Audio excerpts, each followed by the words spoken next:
오늘 우리 사도들의 신유 능력이 나타났던 한 장면을 읽었습니다.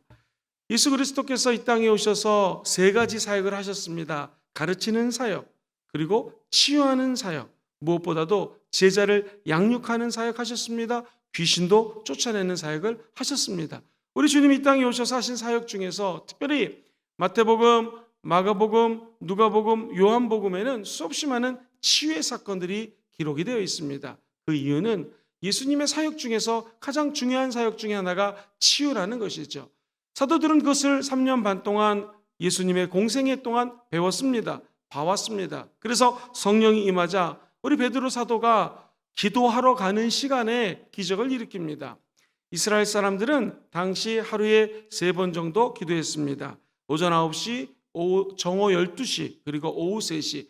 오늘은 오후 3시에 기도하러 가는 길에 하나님의 사람들에게 눈에 들어오는 장면이 있었습니다. 안진뱅이가 베드로와 요한에게 돈을 달라고 합니다. 무엇을 얻을까? 그런데 베드로는 내가 너에게 줄 것이 돈이 아니다. 은과 금은 우리에게 없지만 우리에게 있는 것, 그것이 무엇입니까? 나사렛 예수 이름으로 매노니 일어나 걸으라 하니 기적이 일어났습니다.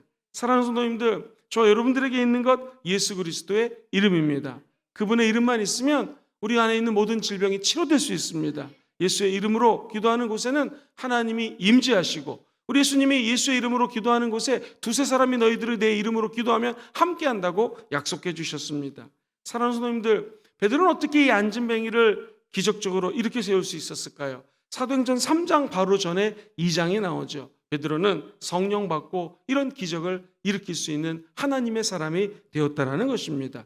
우리도 예수님을 3번 부인할 수 있고 연약한 존재지만 오늘 성령님이 임하면 저와 여러분들 통하여 치유의 기적이 나타나게 될 줄 믿습니다.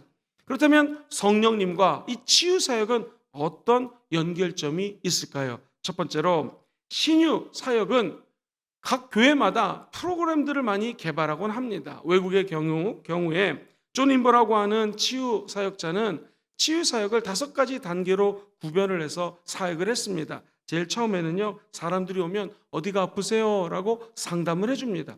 두 번째, 진단을 합니다. 이분의 질병이 정말로 병원에 가서 치료받아야 될 질병인지 아니면 정말 기도해서 나을 수 있는 질병인지를 나름대로 목사님들이 진단을 합니다.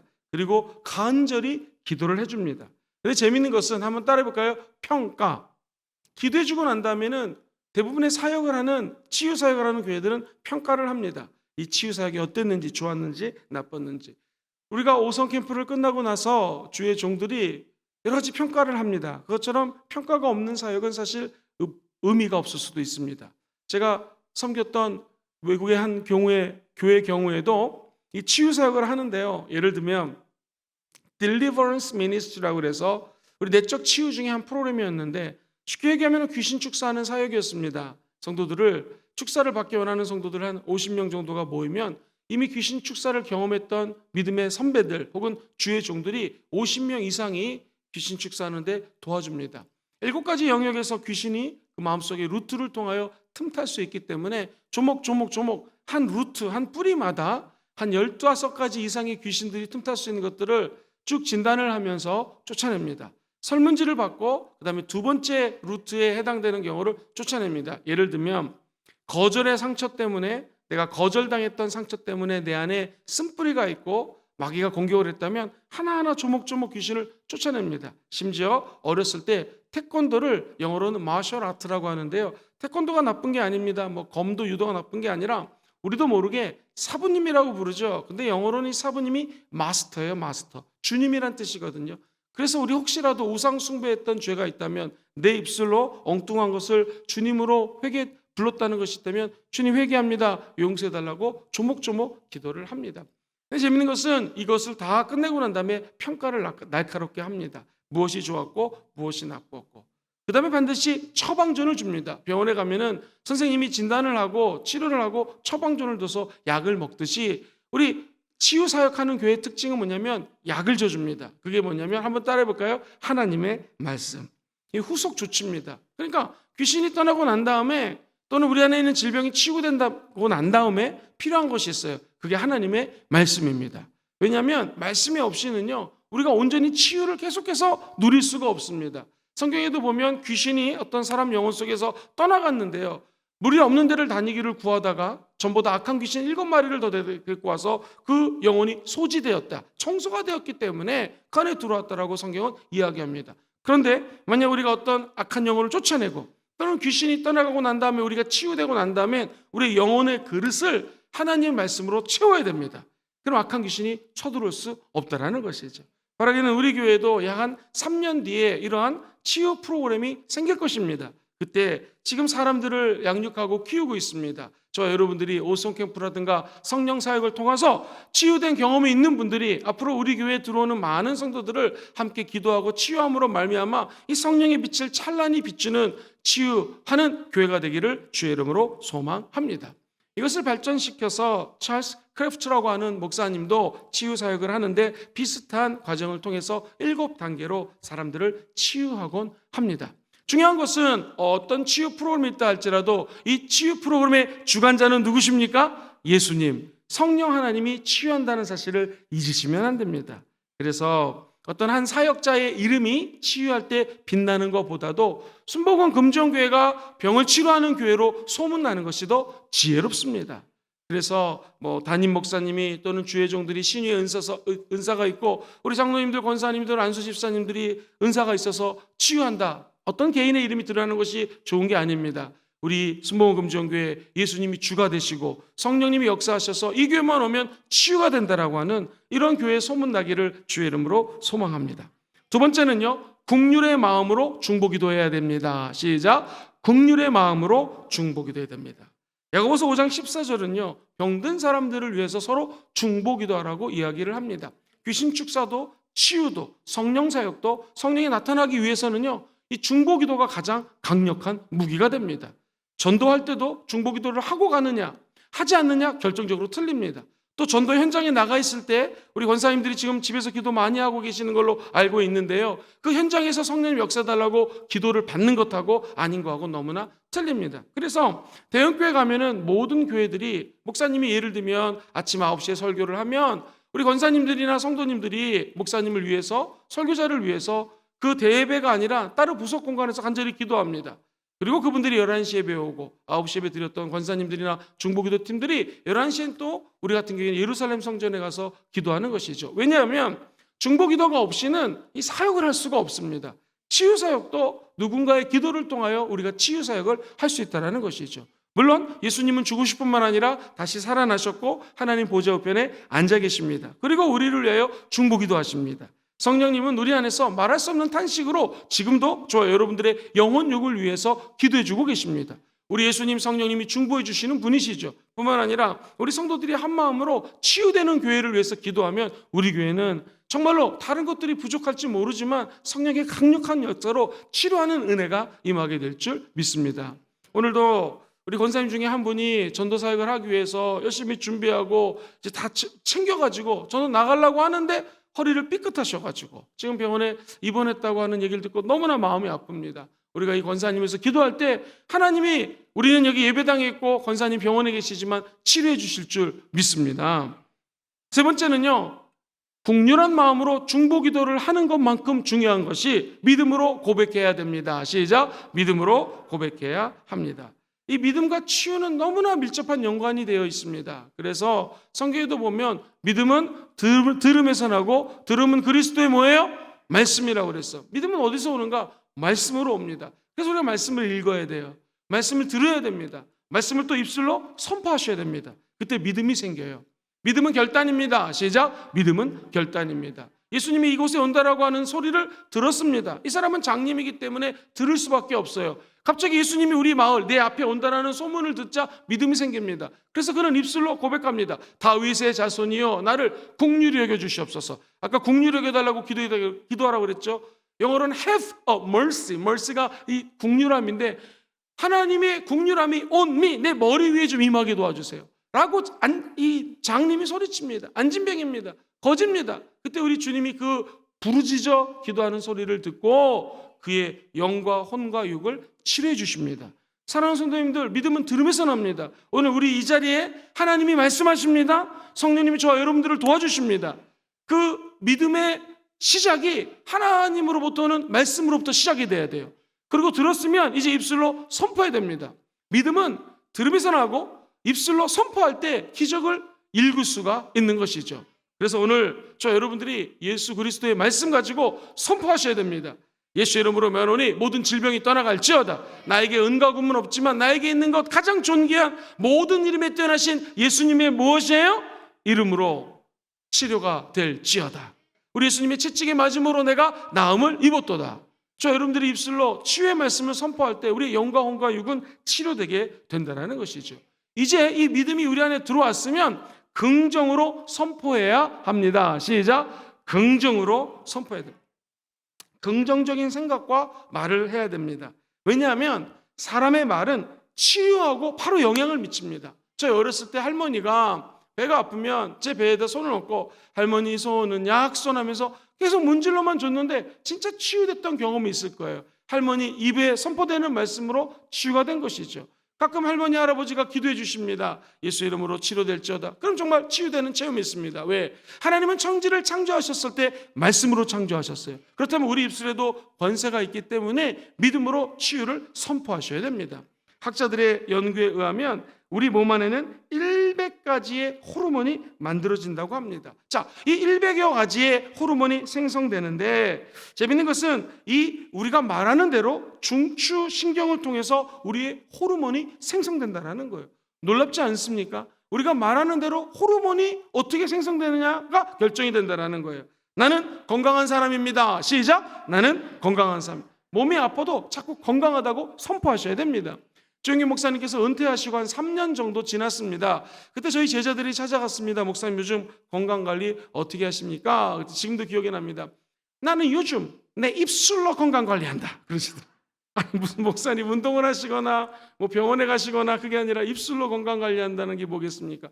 아침에 일어나면 제일 먼저 나 조영기는 건강하다. 나 조영기는 건강하다. 주님이 치료해 주신다 라고 입술로 고백한다는 거예요. 그럼 입술의 고백대로 될지어다.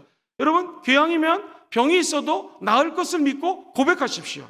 긍정적인 선포는 하나님의 인도하심을 체험할 수 있습니다. 기적도 낫게 되는 것입니다.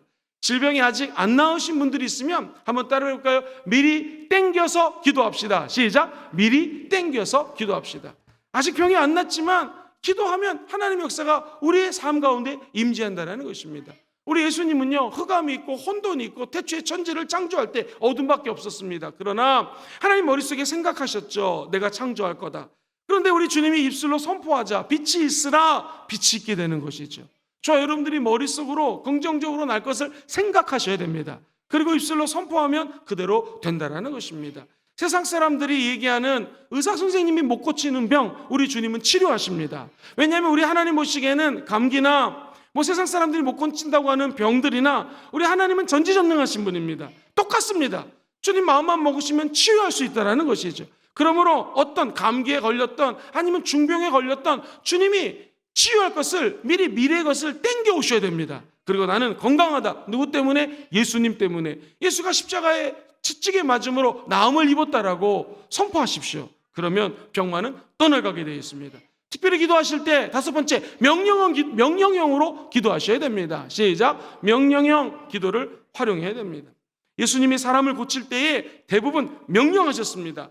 나병한 자에게 좀 네가 낫지 않을래? 이렇게 청유형이 아니었습니다. 깨끗해가 될지어다 명령하십니다. 중풍병자에게 내 자리에서 그 자리를 들고 일어나서 집으로 가라 명령하셨습니다. 너 좀 낫지 않겠니? 일어나지 않겠니? 이렇게 말씀하셨지 않습니다. 심지어 죽은 사람도 나사로야 나오라! 명령할 때 죽은 사람도 치유되고 새롭게 된다는 것이죠. 우리 안에 암세포가 자라고 죽은 세포가 있다면 살아날지어다 명령하셔야 됩니다. 에스겔 골짜기에 마른 뼈가 막 흩어져서 막 이뼈 저뼈 놓여 있었지만 선지자가 입술을 열어서 예수 그리스도의 능력과 성령의 권능 앞에 입술로 선포하고 대언했더니 마른 뼈가 맞춰졌던 것처럼 우리 영혼도 우리 입술을 선포하는 것에 따라 기적이 창출된다는 것입니다. 교회 베드로 그리고 요한 사도도 이 기도들을 따라했습니다. 내게 은과 금은 없지만 내게 있는 것 나사렛 예수 이름으로 명하노니 일어나라 걸을지어다. 갑자기 발목에 힘고 발에 힘을 얻고 무릎에 힘을 얻고 그가 일어납니다. 평소에 일어나지 못했던 그 거지가 안진뱅이가 일어납니다. 그리고 겉옷을 던져버리고 예수를 따라갑니다. 제자를 따라갑니다. 겉옷은 무엇입니까? 아마 이 안진뱅이 거지에게 있어서는 전 재산입니다. 겨울에는 춥고 그러니까 이불 덮고 자야 되고 여름에는 그것을 가지고 깔고서는 동냥을 해야 됐을 것입니다. 전 재산인 그의 모든 과거의 상징적이었던 것들을 던져버립니다. 그리고 예수님을 따라간다는 것이죠. 우리도 마찬가지입니다. 오늘 예수 그리스도 이름으로 치료함이 임할지어다. 과거에 입었던 모든 거지 옷 같은 것들을 던져버리시고 오늘 예수 그리스도의 새로운 옷으로 갈아입으시게 되기를 주의 이름으로 축원드립니다. 그 날이 바로 오늘입니다. 그 시간이 바로 이 순간입니다. 혹시 병마가 있는 분들은 아무 걱정하지 마시고 입술로 선포하십시오. 기왕이면 긍정적으로 선포하십시오. 기왕이면 명령하십시오. 그때 초대교회 같은 역사가 우리 삶에 나타나게 될 줄 믿습니다. 사랑하는 성도님들, 우리 순복음 금정교회는 하나님의 성회라고 하는 교단에 소속해 있습니다. 기독교 대한 하나님의 성회예요. 우리 교단 헌법 제2편 신조 제17조에는요 이 신유에 대해서 분명히 이야기합니다. 영적인 치유는 복음의 필수적인 내용이다. 질병으로부터 해방은 속죄 안에서 주어진 것이다. 예수 믿는 사람들은 죄가 없어졌어요. 이걸 속죄라고 그래요. 치유되기 원하시면 아멘 해볼까요?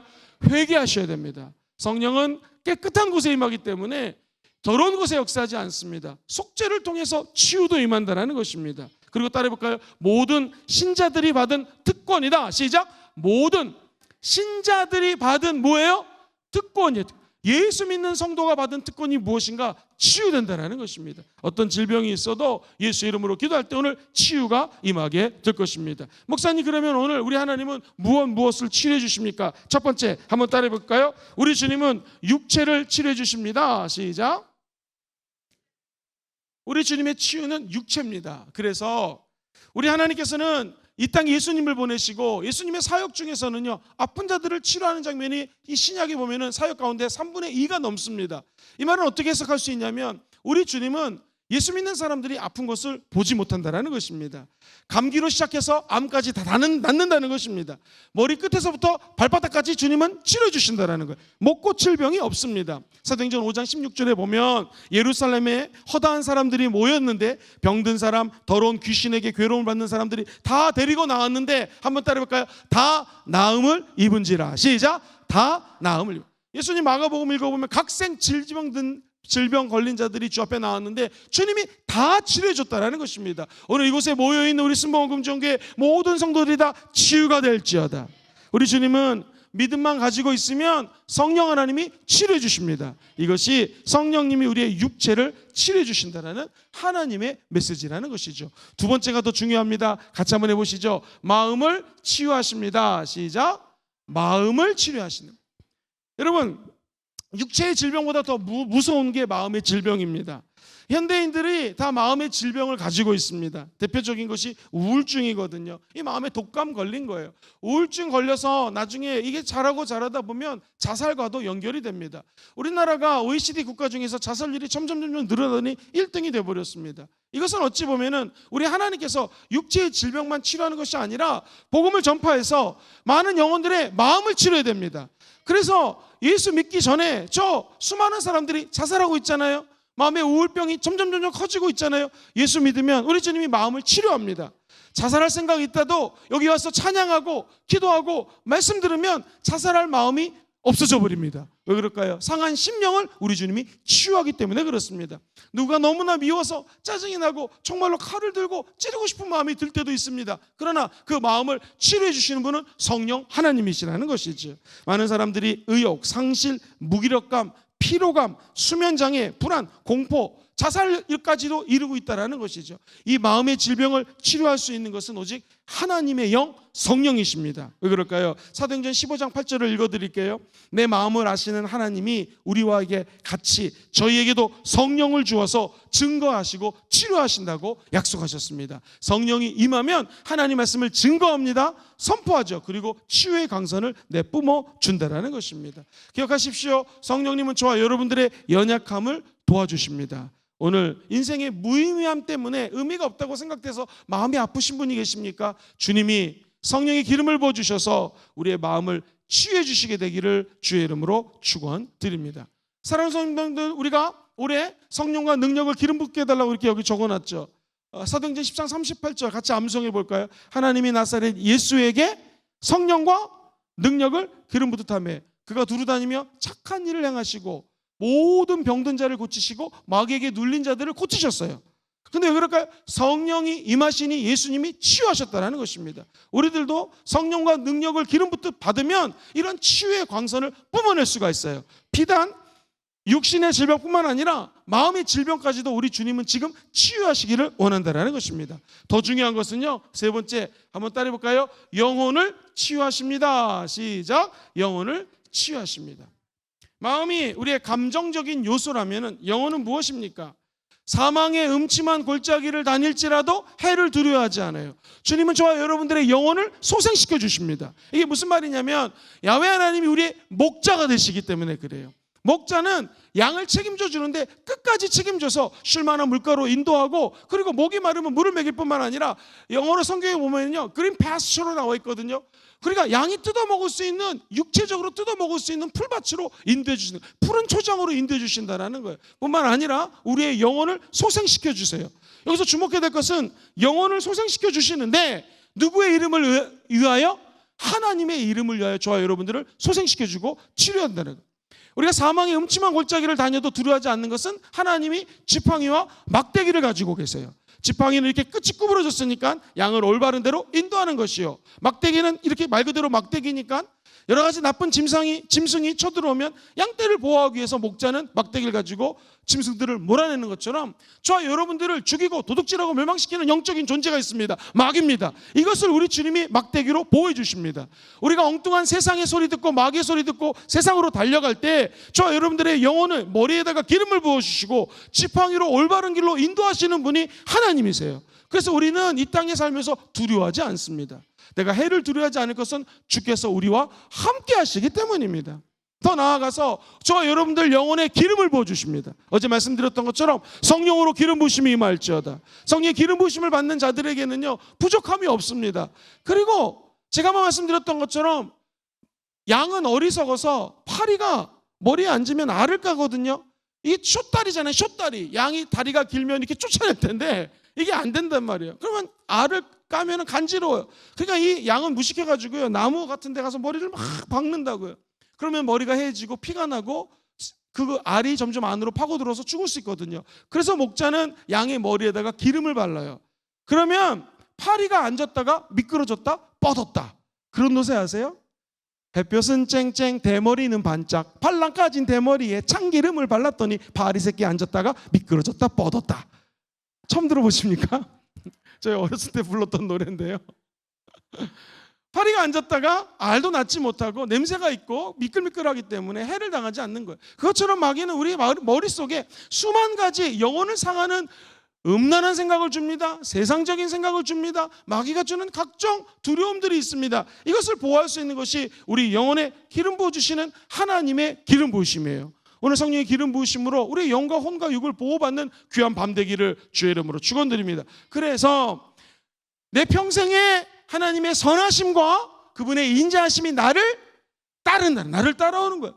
우리는 하나님 믿은 것밖에 없는데 왜 은혜인지 선하심과 인자하심이 나를 따라와요. 그리고 내가 영원히 야훼의 집에 거한다라는 것이죠. 그러므로 영혼을 치유한다는 것은 우리 내면에 있는 깊은 영혼의 세계를 치료하시고 결국 전국에는 하나님의 선하심과 인자하심이 우리를 따라와서 저와 여러분들은 저 천국에 꼴이 나게 될 것입니다. 야훼 하나님이 만들어 놓은 진짜 집에 있거든요. 본향이 있습니다. 거기까지 인도함 받는다라는 거예요. 이것을 우리는 전인적 구원, 시작, 전인적 구원이라고 그래요. 말 그대로 온전전자를 쓰고요, 사람 인자를 씁니다. 사람은 두 사람이 마주되고 있는 것인 것처럼 전인적이라는 것은 하나님과 내가 마주보고요, 하나님과 나의 관계가 회복될 때에 영과 혼과 육이 치유될지어다. 그죠? 이게 우리 하나님이 치유하는 방법이라는 것이죠. 한 걸음 더 나아가서 우리 주님은 마지막 네 번째 한번 따라해볼까요? 관계를 치유하십니다. 시작. 관계를 치유해. 두 사람이 만나서 하나가 되는 것이 결혼이거든요. 근데 남편과 아내가 이미 20년, 30년, 40년 틀리게 생활했기 때문에 같을 수가 없습니다. 이거 맨날 지지고 볶고 싸울 수밖에 없어요. 그런데 이게 왜 은혜입니까? 성령이 기름 부어주시고 남편과 아내 사이에 둘이 한 몸이 될지라. 이때 이 한 몸이라는 게 원래 히브리 말로 아교풀이거든요. 남편과 아내를 하나로 붙여버린다는 거예요. 이 접착제예요. 접착제가 무엇인가 따라볼까요? 성령의 기름 부으심. 예수의 피로, 성령의 기름 부으심으로 남편과 아내를 하나 되게 했다. 그 관계가 회복시켜줬다라는 거예요. 저 여러분들 하나님과의 관계가 흩어졌습니다. 왜? 죄 때문에. 그런데 막힌 담을 허무시고 하나님과 화목해 하신 분이 누구십니까?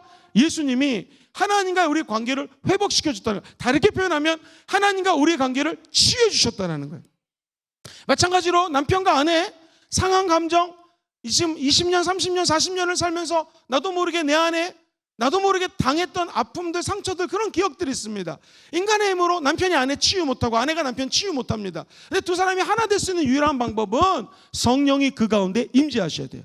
그래서 성령의 기름을 붓고 두 사람이 하나 될 수 있도록 부들부들하게 만들어줘야 된다는 것이죠. 그것이 성령님의 능력입니다. 그러면 남편과 아내가 하나 되고 그 관계가 치유될 수 있다는 것이죠.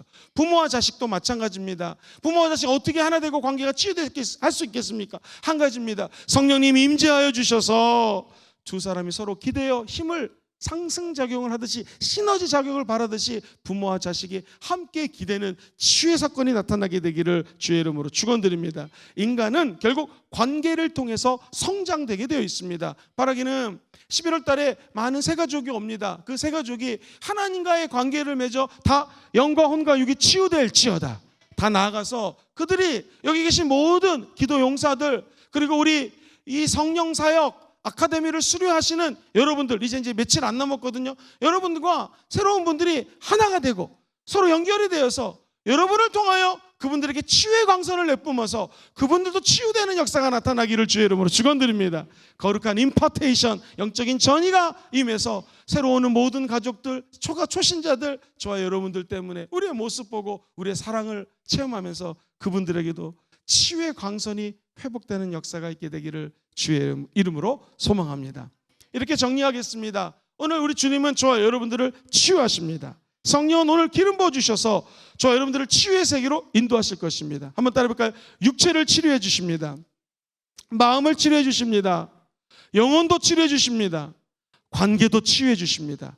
그 성령님이 우리와 함께 하십니다. 할렐루야! 여러분의 고백대로 믿음대로 될지어다.